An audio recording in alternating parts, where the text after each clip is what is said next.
Welcome to the Woman's Current. Is the tide turning? I'm Sylvia Beckerman. And I'm Molly Wadzik. Together, we're exploring how women support women across generations, experiences, and perspectives. From baby boomers to millennials and beyond, we're asking, are we lifting each other up? And how do we keep the tide moving forward? Each week, we'll dive into real conversations with women who are reshaping the currents and reflect on what those stories mean for all of us. So let's dive in. Let's get started. I have to be as rock solid as possible if I'm going to make it. Today, I'm joined by Jennifer Donahue, a retired U.S. Navy captain, engineer, speaker, and author of Becoming the Warrior. Jen spent nearly 3 decades leading in incredibly high-pressure environments, including Afghanistan. And what interested me the most when we first spoke was not just the leadership side of her story, but the very personal side.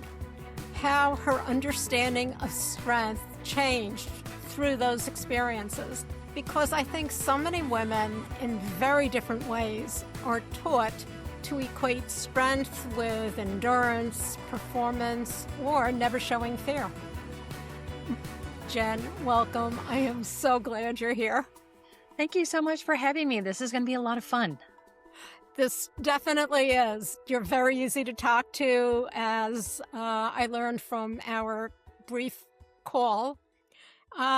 I want to start off by an early definition of strength.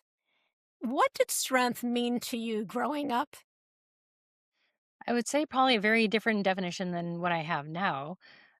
For me, I've always been shy. I've always been an introvert. And so to me, I look at other people and think that they had strength, and then I really didn't.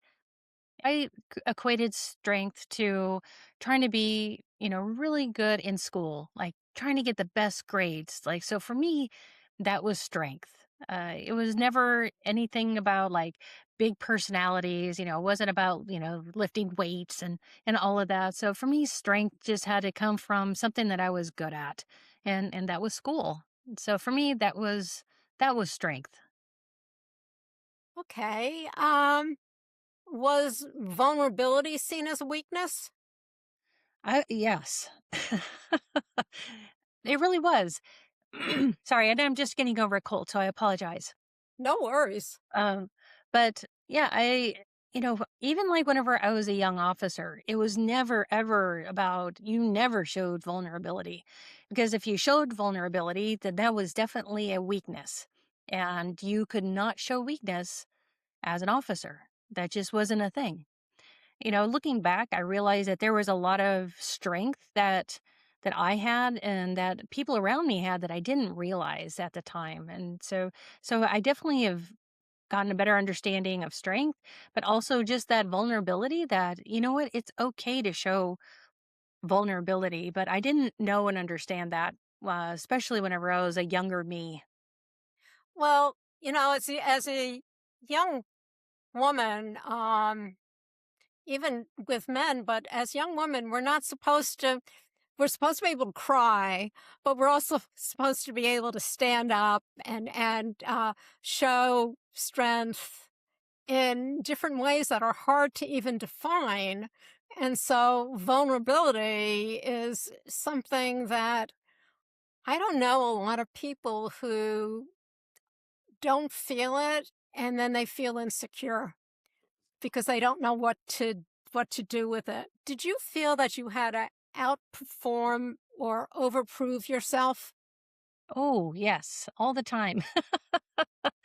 uh, I was an engineer, and so there's very few women in engineering. And then I joined the United States Navy, and so there's very few women in engineering that joined the Navy. So it was only about 9% women. And this was in the 90s. This is when they were first letting women in, to some of these different roles. And so I'm coming into an organization, a battalion of basically construction workers. It was, and it's all men, and it's been men since 1942. And I'm one of the very first female officers that's been able to join. And so there was a lot of pressure, there's a lot of skepticism. Do they even belong here? Why are they here? They're just going to mess everything up. We don't even know where they're going to be lodging, that kind of thing. And so I honestly felt like, hey, to be able to make it, I need to just blend in. I need to be just like the guys. I can't be myself because number one, I wasn't really sure who that was to begin with, but I just felt like, hey, if I don't fit in with the guys, I'm going to stick out. And I do not want to stick out because that can be really detrimental. And so, yeah, it was, there was definitely no vulnerability that was shown then. It was like, I have to be as rock solid as possible, if I'm going to make it. Well, considering there weren't very many women um, in the military, especially back in that day, what drew you to that world? Because you had to know that it was not going to be an easy road. It was, whenever I graduated from college, I had a lot of angst and I wanted to get out and I wanted to see the world. And there's a couple of different jobs that we could go into. And one of them was like contracting and public works. And there were more women in there. But whenever you go to the battalions, that was like the very first time they were allowing women in the battalions because women had been allowed into contracting and public works for almost 20 years. So it was very common. Well, even though we were only maybe, one or two of us, it was common for us to be there, but it was very uncommon for us to be in the battalions. But I also had this other part of me, and I think this was part of that strength part that whenever I started to get really good at something, it was like, you know what? I am not going to let anybody tell me no. It's like, "Don't you tell me no, I'm gonna show you that I can do it anyway," and as I started to progress through high school and especially in college, wow, I had this attitude of like, "You are not gonna tell me that I can't do something just because I'm a woman, because I'm gonna show you that I can, and I'm gonna do better than you." So that was me, and so whenever I went into the battalions, I also had this idea of like, "Hey, I'm gonna outperform everybody that I can." That's just I'm competitive, and so that's what I decided to do. I knew it was gonna be hard. But I was like, also like, "Hey, don't tell me that I can't do something." So it was all kind of all playing together. Okay, and this is from the shy girl who you introduced just a few minutes ago. I I'm love it. still shy. I'm still shy.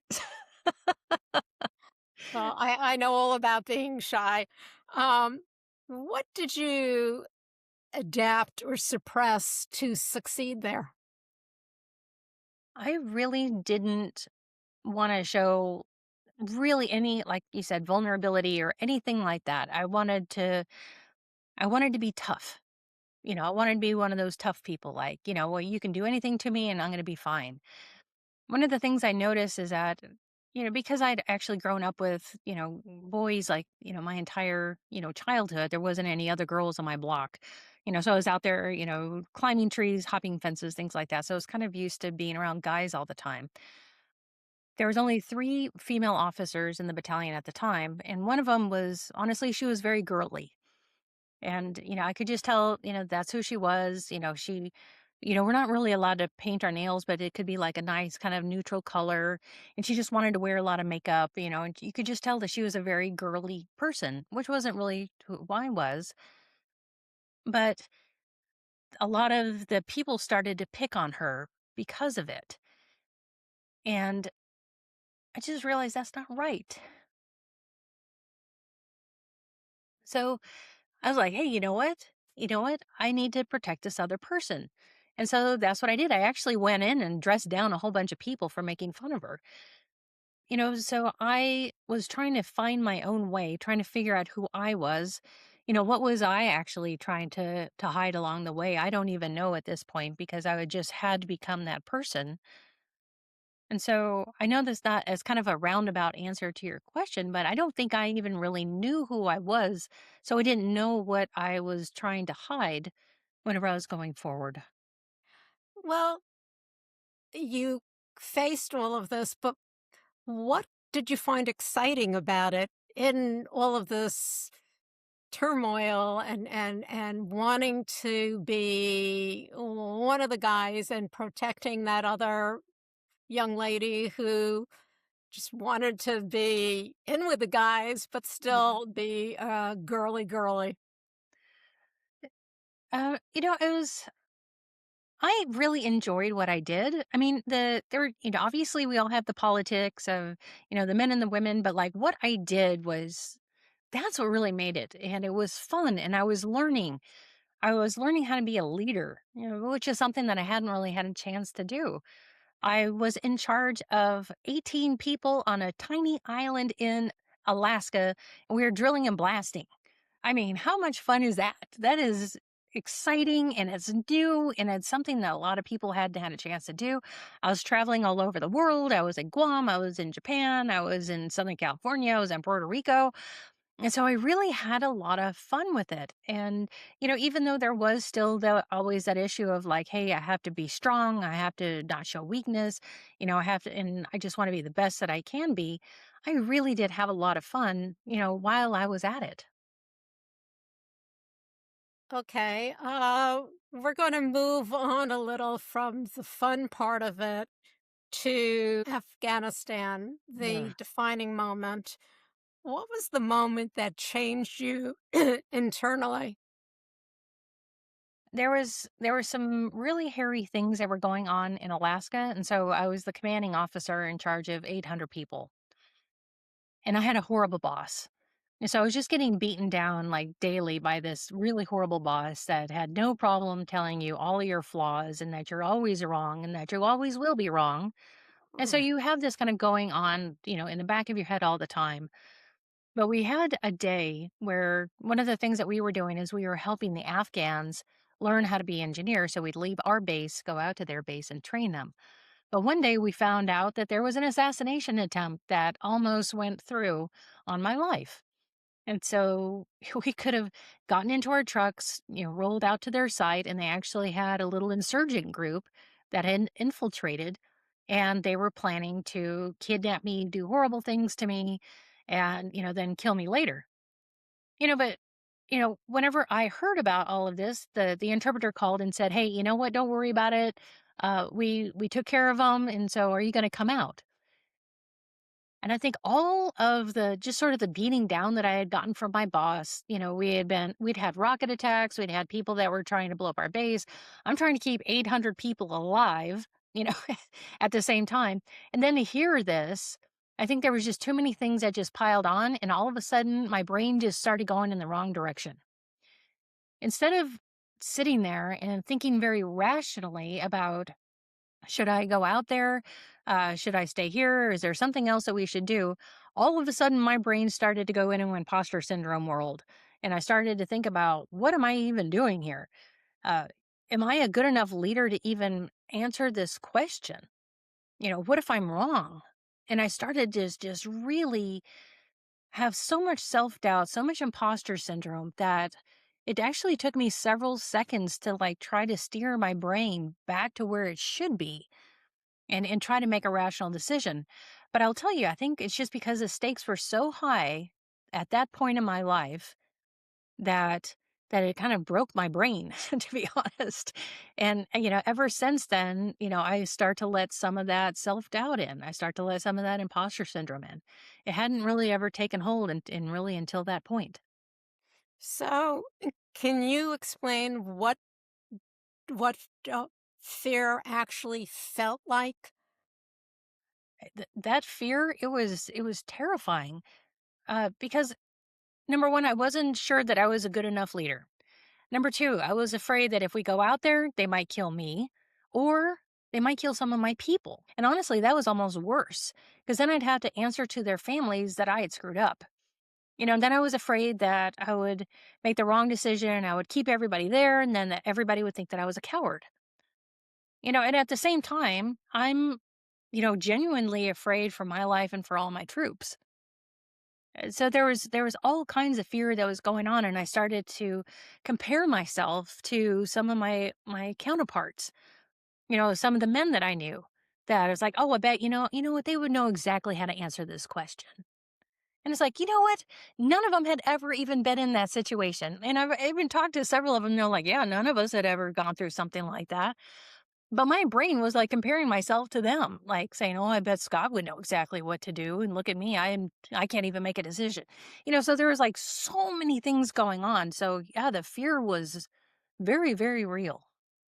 So that fear was very real. You were assuming that these other men would be able to handle this a lot differently or never have gotten themselves in that position, which, of course, Mhm. was not true.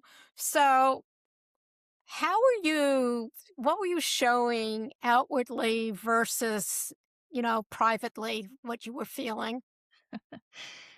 So I talked to all officers have a senior enlisted member that is like their sidekick. They go everywhere together, and it's a master chief. And so I felt like I froze. Like it felt like an eternity before I was able to get back and actually make an intelligent answer. But I asked my master chief. I said, "What was I doing?" Like it felt like half an hour.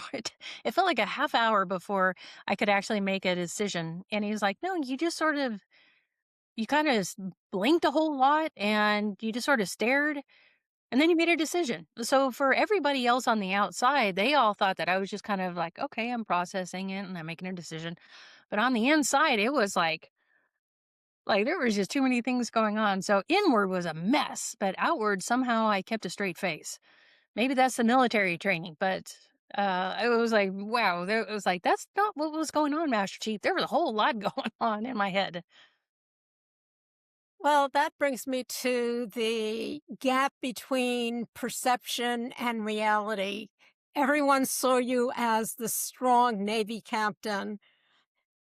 What So no one saw what was going on inside of you, that tug of war, that beating yourself down because you didn't think that you really had it. How did you get into that situation? Um, but evidently, all that time you were feeling that tear up inside of you, your outer self, that perception that everyone had, was of a strong Navy captain. What happens Yeah. when your identity becomes performance? Ooh, that's a great question. And I think I fell into this a little bit, and I think we all do from time to time, where we feel like our self-worth is tied to what we're able to achieve. And so for many years I was like, well, I have to be the best, company commander. I have to go do this. I have to go get my professional engineer's license. Oh, I'm going to go get a master's. Oh, I'm going to go get a PhD. And so all of these things I felt like I have to do this so that my performance is tied to my identity. And I think it's taken a little bit of maturity and also just becoming a little bit more grounded that I realize that you know what, it's okay that I don't have to have all these things. I don't have to be the best because there's other parts of my life that I think are really important. It's like, how am I showing up as a wife? How am I showing up as a friend? And so whenever I started to reframe the way that I was thinking, I think a lot of that performance based, you know, feelings about yourself, I think those they start to get watered down a little bit. Yes, we do. Um, let's talk about, we kind of mentioned this before, women in systems built by men and for men. How did you, as a woman, and the other women that you were around, learn to survive in those environments? It was pretty tough. And I'll tell you that probably the first several years that we were in some of these positions where there's only a couple of us,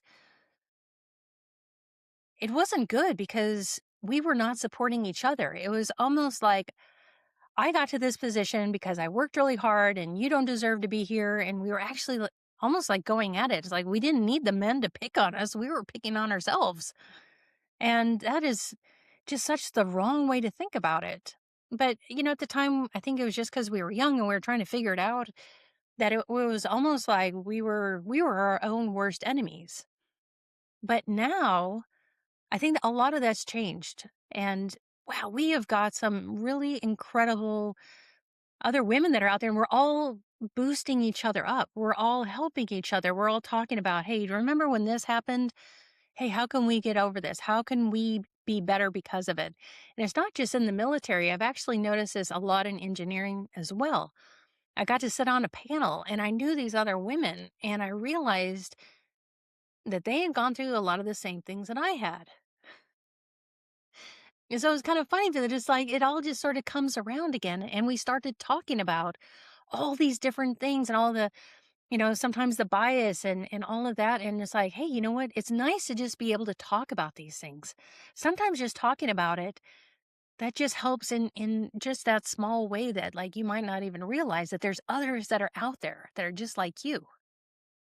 That's the thing, and it's the perception that you have to be better, that you're competing, that you're different, but once you find one, it just has to be one commonality that Yeah. could start a conversation, that all of a sudden you realize there's so much more in common than there is different.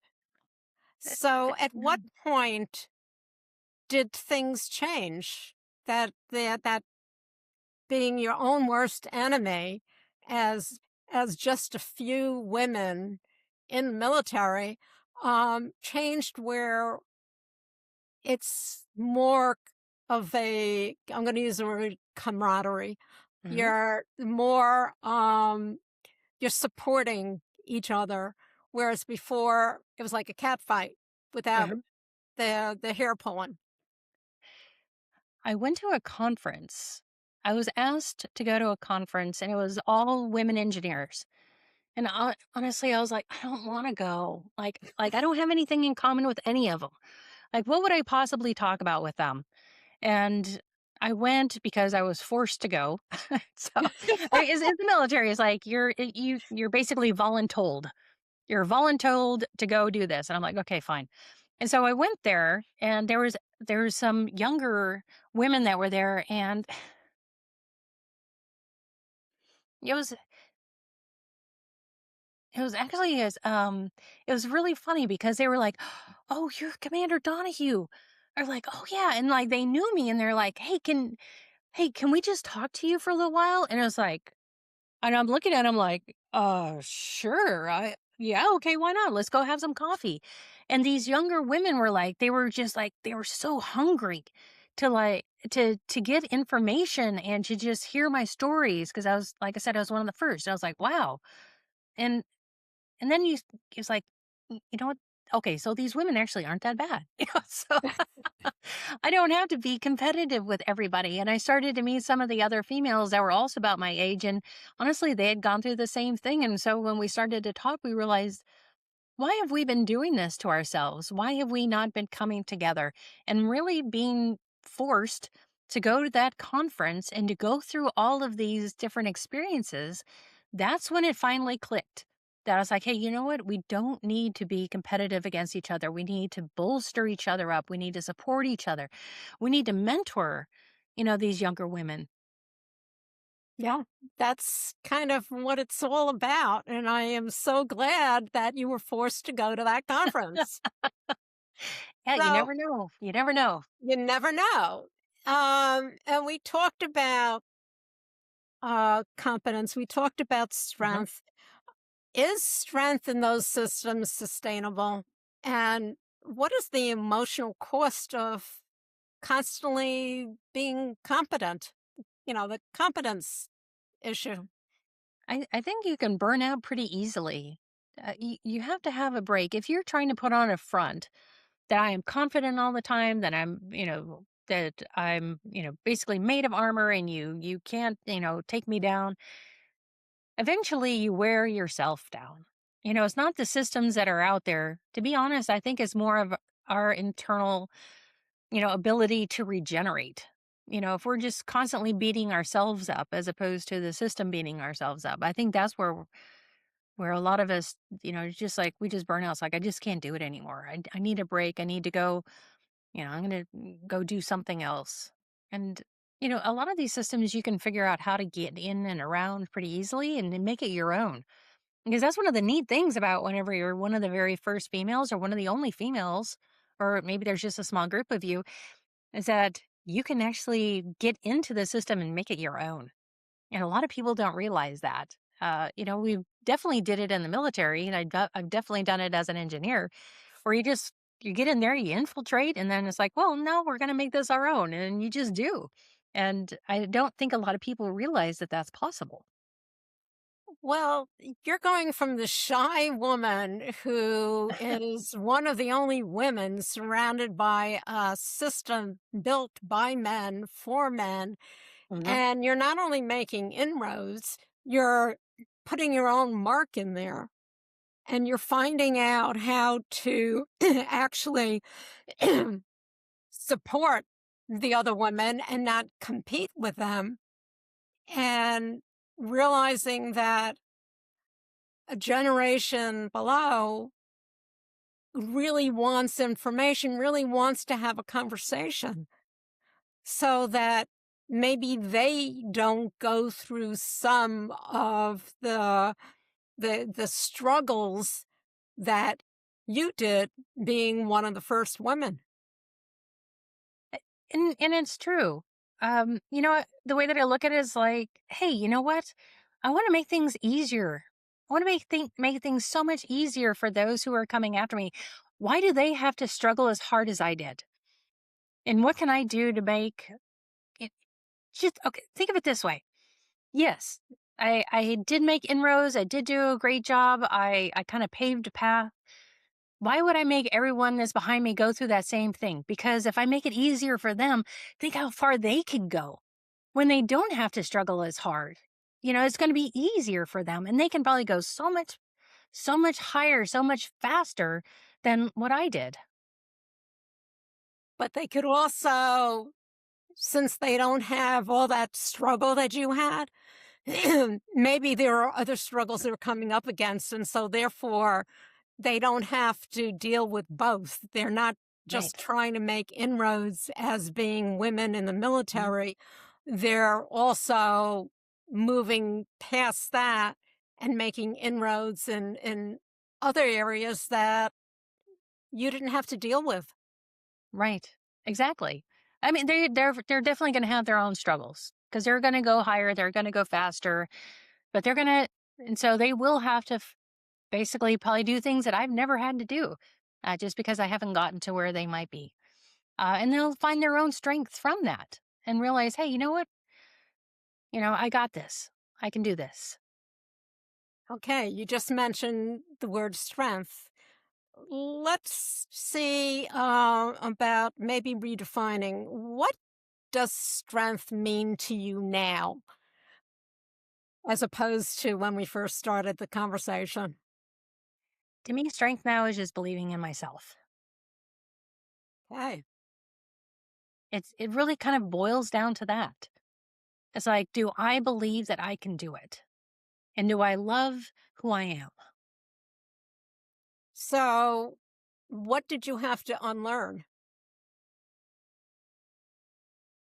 Well, there's a whole lot that had to be unraveled. Let's see. Well, I mean, I had to learn that it's like, it's not me against the world. I think that was kind of how I was earlier in my life. It's me against the world and don't tell me no and I'm going to do this and I'm going to go be the best I can be. It was me against the world and that's what it was and so I had to have the strength to do it. Now, I'm like, you know what? Just having the strength, for me is just, hey, you know what? This is going to I believe who I am. I know that I can go do things and I don't have to have that, big bravado, tough girl type of attitude anymore and I know that I can be myself. Because myself is actually a pretty good person, and I know that I can be myself now. And I'm looking at a lot of the younger generation, and they are so self-aware. I'm like shocked. It's like, wow, you guys are so self-aware of who you are. Like it took me like, way longer to figure it out than you all did. And so, just having that ability to look at yourself and say, hey, you know what? I've done some pretty darn good things. I know that whatever I decide to do next, that, what? We're probably going to go do great things there too. So, saying that, do you believe that younger women are approaching strength differently? I think some of them are. I think some of them are probably going down the same path that I did. And honestly, you'll figure it out. So for those who are very self-aware and they realize that, hey, you know what? I know who I am. I know what I can do. You know what? Harness that. Harness that and find those best qualities within yourself and go forward. For those that were like me who are like, hey, you know what? You can't tell me no and I'm going to go do this anyway. You know what? Go do it.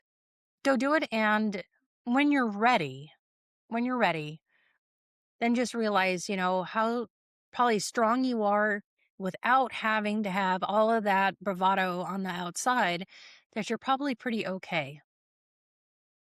Okay. So, what do you wish women understood earlier? The thing that I try to tell most young women is like, basically, do what you love. Figure out what that is and do what you love.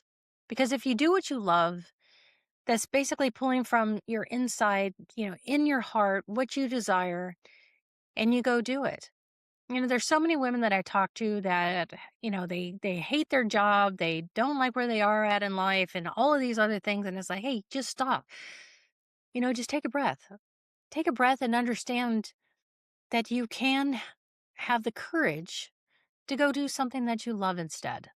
You know what? It's going to be scary and there's going to be things that you have to take care of. But if you do what you love, it's going to make your life so much better. Okay. Um, for a lot of people, of course, that's easier said than done. Oh, yeah. And Mhm. unfortunately, the wheel just keeps going round. They can't get off that wheel. Um, but I have a question for you. What would you tell the version of yourself before Afghanistan? I would probably tell her that you need to be ready. That, at that point, I thought I was doing great. But also to start to hold on to what I knew was important and what my values were, because I let those get torn down over time. So if I could go back and really do a good self-analysis of myself, that whenever I got into all of these things, whenever I got, the boss telling me every day that I was a horrible person, that I couldn't make decisions under pressure, if I had done the work earlier and understood better that I was like, hey, you know what? I have a lot of really good things going on. This is how I'm going to handle things when I'm under stress and kind of work through a lot of those things ahead of time. I think it would have been easier for whenever I actually did get into some of the same problems. So we've talked about strength, we've talked about shyness, we've talked about many, many different things. Can strength and softness coexist? I think so. I think I am soft, as you've seen. I can be very vulnerable. I know I realize that I'm not perfect. But I'm also strong. I am still now out there going to do, go do interesting things and go on adventures. That's strength right there because, I want to lead people still. I want to help people. But also, yes, I can be vulnerable. And I think the fact that I am vulnerable actually makes me like even that much more able to communicate with people. It shows, hey, I'm human. Let's all be human together. I think one of the most important things that you've talked about, and there's been many, and we talked about strength, and we talked about being the first women or the first woman doing what you're doing, but it comes back to being able to tell your story, being able to communicate with other generations, and seeing that, I mean, to me, that's quite a story, not just what you went through in Afghanistan and the perception that people had of you or what you were feeling inside, but also the perception that you had when you didn't want to go to that um, meeting, except whatever it was. Can't remember right now, but you had all these younger women coming up to you, and you the intergenerational piece to me is so important. And the fact that we're talking, the fact that we're telling stories, the fact that we're able to me is so important. So if you had one word of advice to give, not one word, well, it could be a sentence, doesn't have to be one word, of advice to give to women, the younger generation who are coming up, who, we see movies and so on of what women go through when they're trying to go through a system that was built for men, specifically the military and everything that's going on now. What advice would you want to give? I try to make it really easy and just say, be your most authentic self. A lot of times we're trying to do something and we try to put on our own armor and try to fit in too hard.